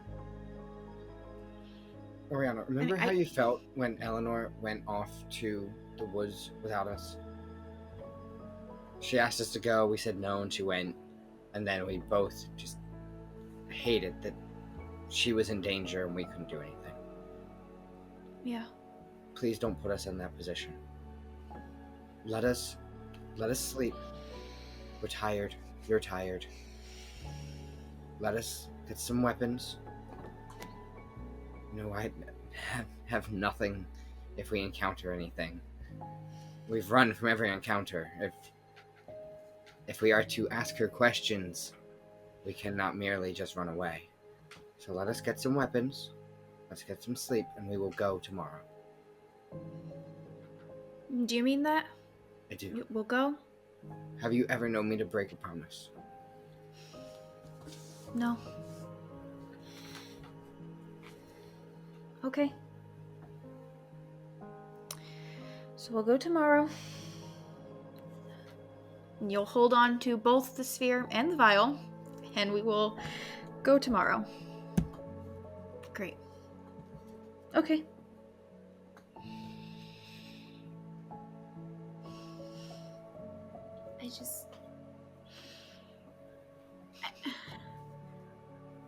No, I get it. It's okay.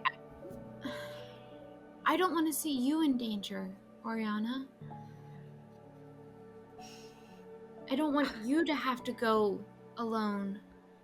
I'll be fine. I've been tracking this cult all summer. I've been dealing with this stuff for a while. Like, I'm more worried about you guys. I'd rather go alone. I mean, I love the company, but I hate putting you guys in danger. You're not putting us in danger. Danger has come to us. And I know you've been distant lately, but hasn't it been nice to be back together, the three of us? Even if unideal circumstances? I've enjoyed seeing you I again. mean, yes, but ever since I've been around, you guys have just been in danger left and right, and I just keep seeing you guys in all this turmoil. It is hard for me, and sometimes it feels like it's better to just leave again. But those men and Hera were following Renshor. If you weren't there and you hadn't tackled her and taken the sphere away from her, I mean, Renshor did a fantastic job with his book against the guards, but I think Maximilian was about to kill me.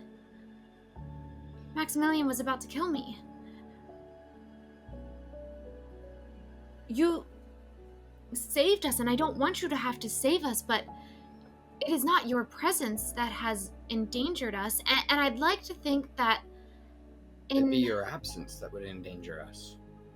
In the alleyway, that we worked as a team helping one another to get out of that situation. I mean, I came out unscathed. I just look at Renshor. And I I would could have have been never more been able cautious. to carry Renshor.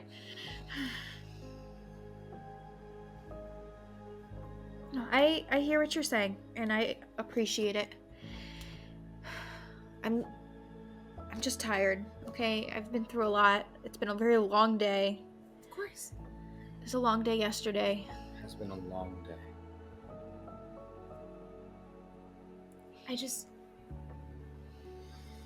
I love you, Ori. I love you too, Eleanor. But I think I'm done for the night. I think I need to lay down then, if we're gonna handle this tomorrow. If we don't have any more business to attend here. Actually, there is one more thing. No, I'm just kidding. Don't do that to me.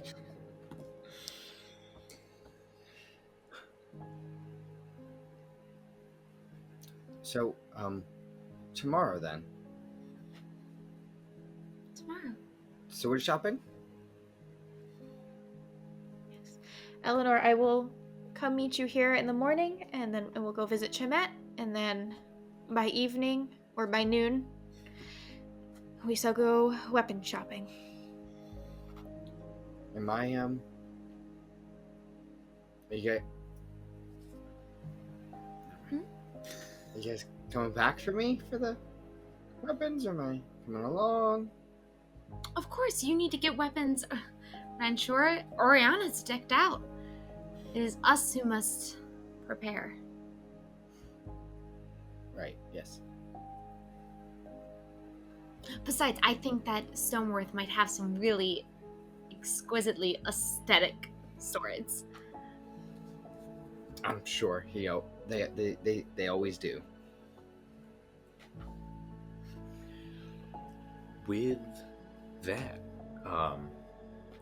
excuse me, I've been quiet for so long. The with It's a rarity that, for you. I'm loving it. I just get to sit back and watch. No, this is excellent. With that, the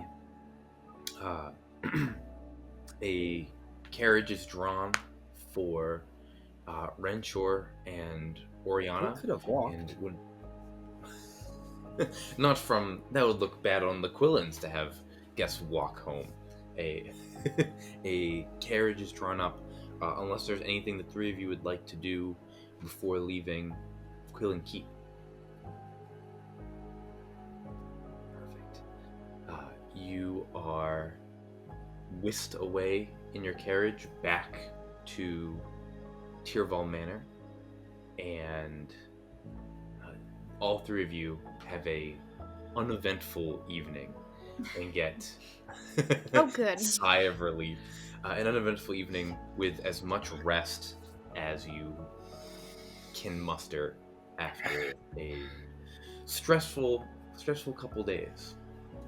The next morning, Eleanor and Orianna, do you guys go to Chimet and drop off the sphere? Yeah, I think I show up at Eleanor's house first in the morning. Is Renshor, are you going with her, or are you staying at home, or are you doing your own thing? I the only reason I ask is because your bodyguard left the house. What time is it? Orianna, how early would you go? I don't go too early, maybe around like 8 or 9 a.m., whatever be what I would know is an acceptable time that Eleanor is up and about and would be ready. She said in the morning we can go, and so maybe after she has normally had her breakfast. Did you invite me to come along? No, she did not invite me, and I will not be joining. Deal. Orianna, you meet Eleanor at her manor. The two of you travel to Asphodel Cathedral, or excuse me, Asphodel Square, where within the Temple of Amira, or within Chamet's study, do you think you've ever introduced Chamet to Eleanor? Oh, I think that they've met in the past because Chamet has been like a part of, like, been my mentor really since I was a child, and so there's no way that Eleanor hasn't met Chamet before. I mean, I don't think they've ever like hung out or like had like maybe full conversations, but they definitely met in passing. She knows who he is. I don't think she's seen him in the last like 10 weeks since I've been gone, at least, but in like childhood passings. Yeah, he passed through the temple. You knew who he was. You enter Chamet's study. You see that Elda is once again in here with Chamet, going through books. And they turn to see you, and Chamet goes, "Oh, Count Erquilin! It is so nice to see you! How have you been?" It's so nice to see you as well. I have been well, Good. And you? I've been so well. My Vignacci lessons have been excellent. You must make it out to the temple sometime. I would love to. Yes, of course. I am so sorry about the attack in the Temple of Ryan. I was in there very briefly, and I know I checked in with you too short for what should have been. Oh no, of course you had your duties to attend to. It was all well. The priest of Ryan were certainly helpful. Yes, of course. As he is talking, you have a very high passive perception, and he has books all over the place. Less decoration, more practical. Way less. It's so funny because if Orianna didn't come with me, I would have like sent ahead like a calling card, and I would have let him know. You know what I mean? And like met him outside of his office, and then be taken back. But because Orianna came with me, we went straight in. Straight in. Yep. No asking questions. You see, just on your passive perception, you see there are the books on alchemy and divine magic again. And there are a bunch of tomes out about the exploits of Chosen, and particularly those involving the breaking of curses and the purification of desecrated locations. And then I don't think he would have out the manuscript of Silvering of Blade anymore. So it's just, you see those. And then you also see books about runic magic have been set out, and things regarding that. Edna, it is so nice to see you as well. It's been far too long. Yes, Count Quillen, it's a pleasure to see you. I know we haven't been to many events together since. Was it the wedding? Yes, I think the wedding was the last time that we got to actually spend time together. I always enjoy your company, of course, Eleanor. I don't know if Orianna told you, but I passed my exams a little early, and I am officially a sage at the academy. Yeah, and I don't know why you're in here hanging out with Chamet when you should be working on your sage stuff. I have 2 hours before my first class, and I would like to get a little bit of extracurricular activities done. What's Eleanor's passive insight? That's really good. Eleanor, you can see that Elda is trying to gauge the room and figure out how much she's allowed to say. And you don't know what she's thinking, but you can see that she's trying to figure out at what secret classification level is this room at right now? How tight-lipped does she have to be? Well, Eleanor hearing that she passed her studies and was like, "Oh, I don't know if Orianna told you." She's instantly like, "Oh my god!" And my best friend didn't even tell me that her sister passed her classes. What the fuck? Like, it was just like another mark in Eleanor's head. Oh, no. First the dance, now this. You're racking up a list, Orianna. Yeah, don't remind me. Well, I believe Eleanor here has some information on the cult Chemet that I know that we're working on that she wanted to share. Oh. I hope you... Yes. I hope you're not too this... roped into this as we are right now. Oh, I mean, of course I want to help any way that I can for Orianna, and Renshor and I have been involved as of late. Yeah, as you're talking, you see Chemet is also like looking to Orianna and trying to gauge how much can be said in the room. And you see both of them are like looking to Orianna to be like waiting for cues from her about what they can say. I think I'm also looking a bit to Orianna about what I can say, especially with the sister in the room. I think we're all just kind of like, how much do you know? What we do can you all know? keep being cautious. That's fine. What do you know? Yeah, and Chemet goes, oh, yeah, I hope you're not as caught up. How can I assist you, Count Quillen?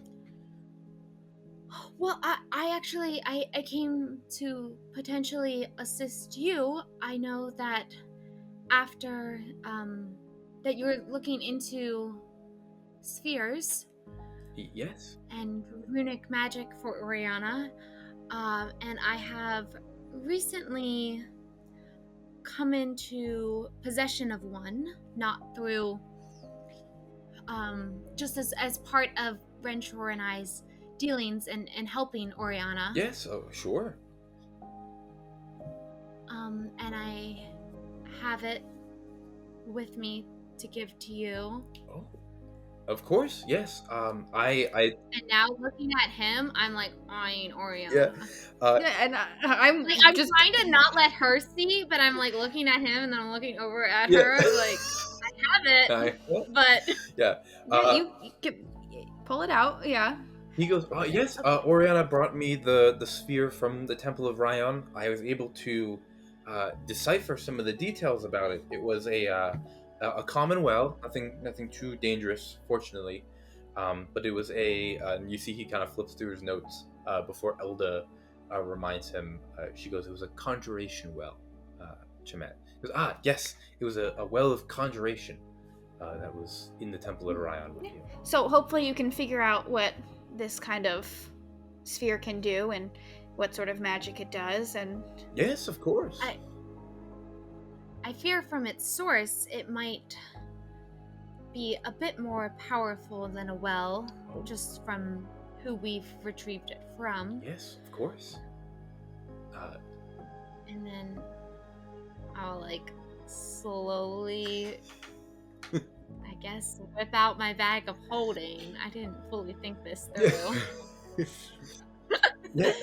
Not that it's illegal for a count to have this. I'm sure it was authorized. Yeah. And I promise Eleanor that Chemet's going to be very discreet about this. No one's going to even know that you've had this. Yes, of course. Just us in the room.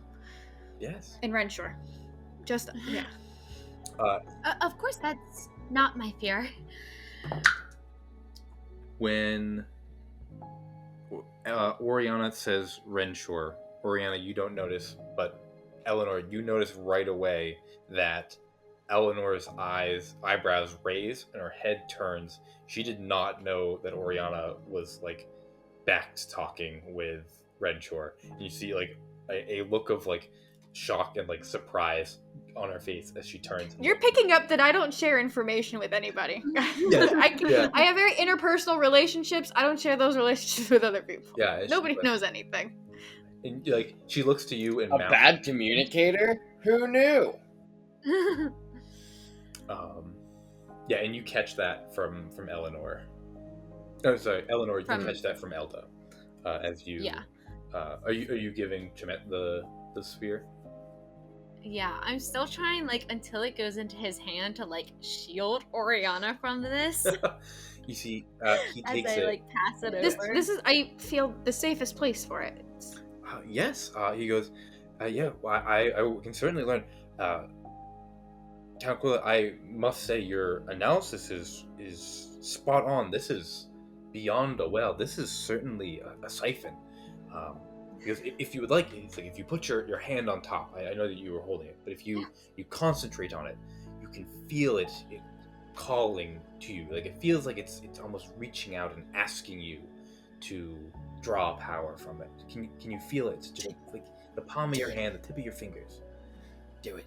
That's so interesting. Yes, that's the siphon part.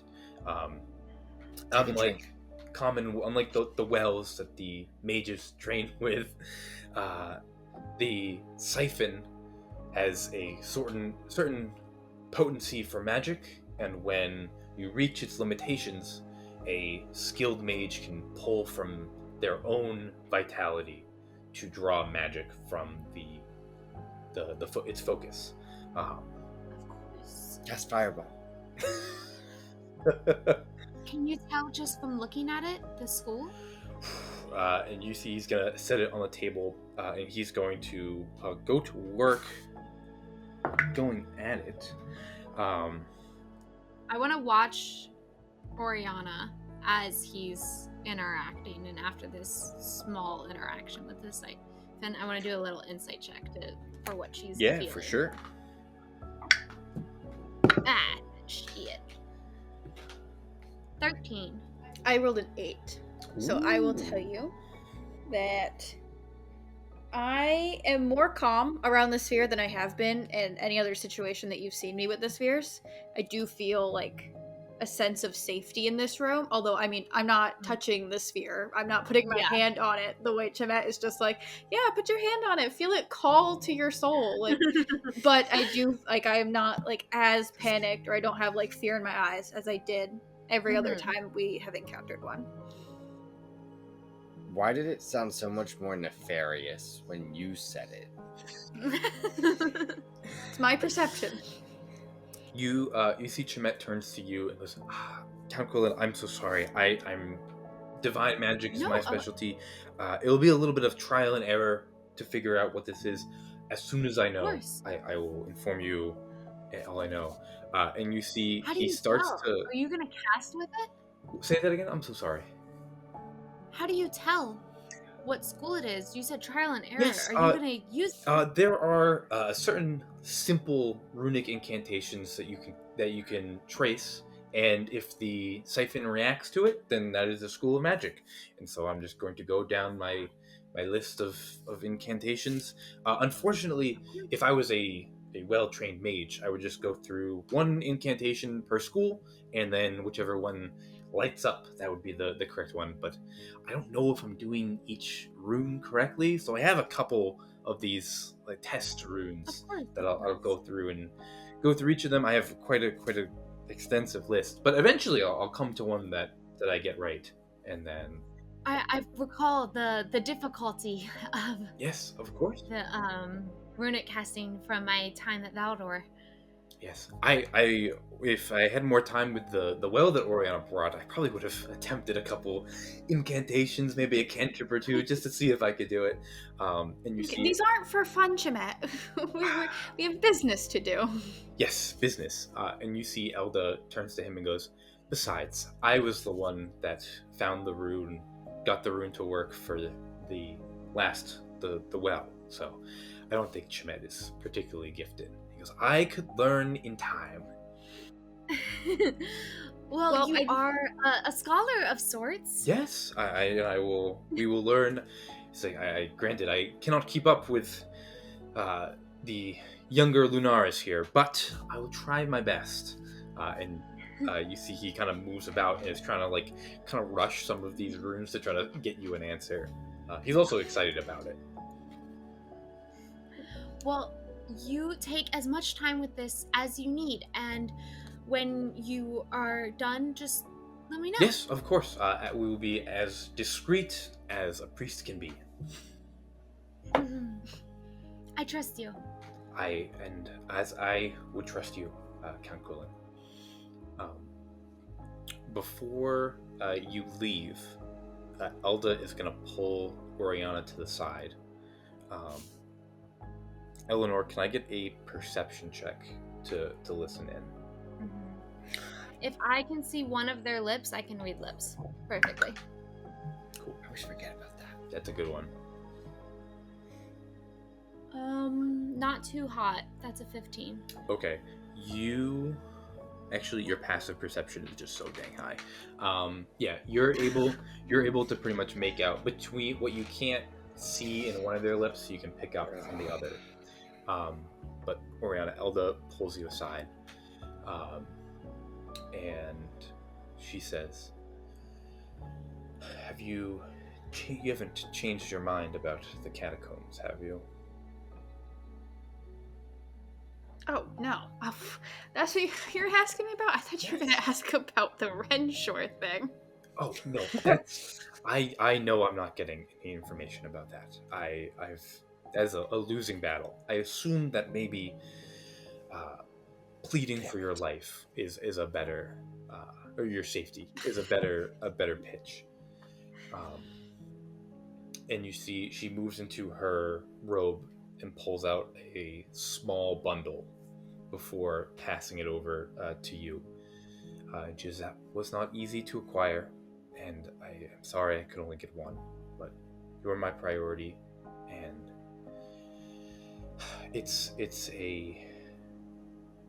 I had one of the priests enchant this for you, and you open up this little cloth, and there's a small, like, crystal rod within it. And she says, it's a rod of returning. You snap it, and it takes you to the place that it was enchanted to. If I'm being honest, I don't know precisely where this is, the location that this is attuned to, but if you're, Novum forbid, lost in the catacombs, snap it and you'll be back in the city. At the very least, then you can go back into the catacombs with a better plan, but... That's amazing. Thank you. Again, That's amazing, yeah. Having help is helpful. And prolific. If you don't ask, then you're gonna end up lost in the catacombs. And I could not sleep knowing that my sister is miles beneath the city. No one the wiser. At least now I know that you're somewhere random in the city. With no one the wiser. Thank you. This is incredibly helpful. I appreciate all the work that you put into this. It means a lot to me. Thank you. Of course, that's what little sisters are for, right? And I will let you know when I return and that I am safe. Thank you. Again, you also don't have to go. You could just not go. I've already made up my mind. I know. She'll give you a hug before returning to the little study that she was doing in the book that she was reading. While they were talking, I think I was definitely paying attention, but like as I was sensing like the mood of it and such, I started to split my attention to like do the runes with Chimet, and like I have no practice in this, no skill. I'm sure I'm doing everything wrong, but I'm like, oh, okay. Yeah, give me an Arcana check.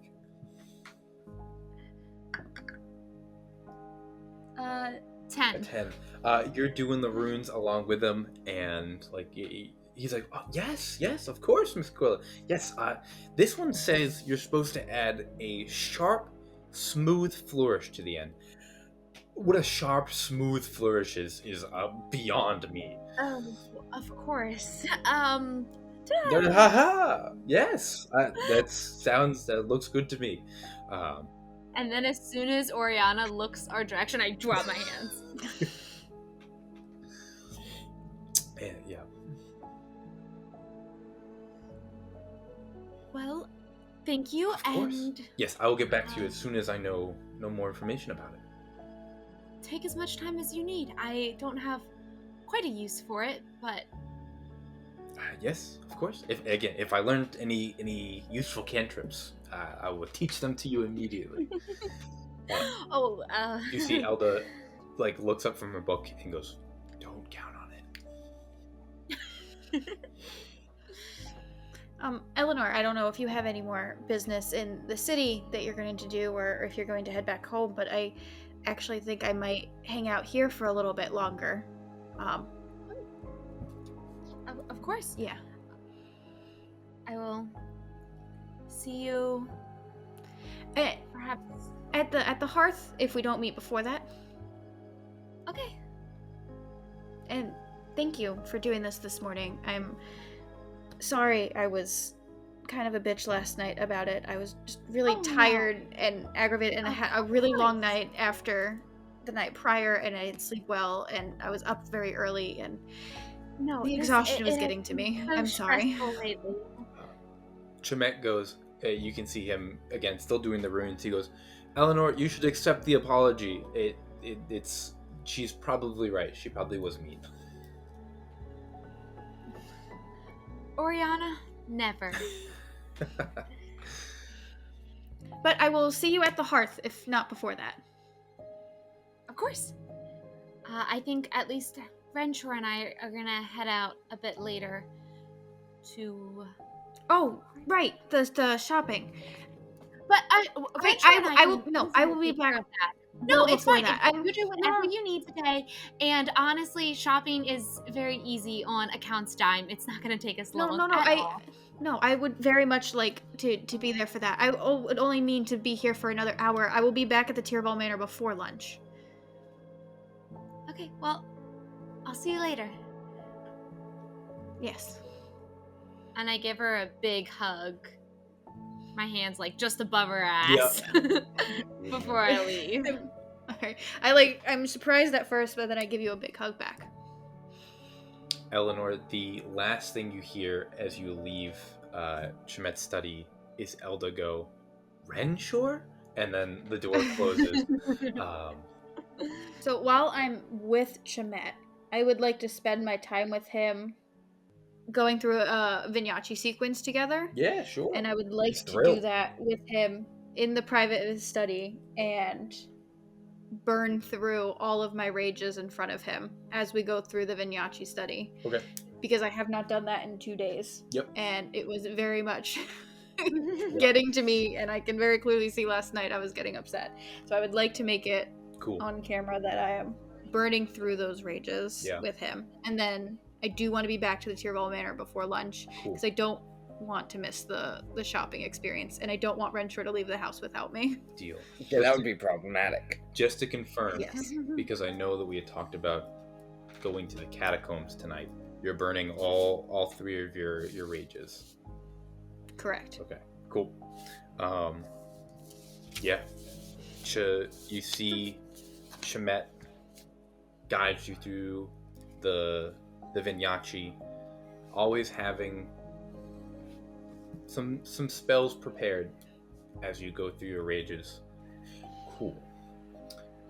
With that, we are going to end tonight's session as our highborns set out to go shopping with the only thing standing between them and the catacombs beneath Avondale Hill is one night at the hearth, and then we are straight into the depths of Thalia. No. We're having a fun shopping episode. That's right. We're having a fun shopping episode. You don't have to bring up the catacombs. You don't have to bring up potential death. Actually, I'm hoping we could just skip the hearth and go straight to the catacombs. That's not happening, though I did. Bring on the horror. Give me something scary. Hey, you heard it here first. They're asking for it. So, if you need to know about a wonderful shopping day, or the tales of the hearth, or what lies beneath Castle Greywall, make sure you like and subscribe, and tune in next time for more City of Shadows. Until we meet again over another round, the 4 rings in. Woo!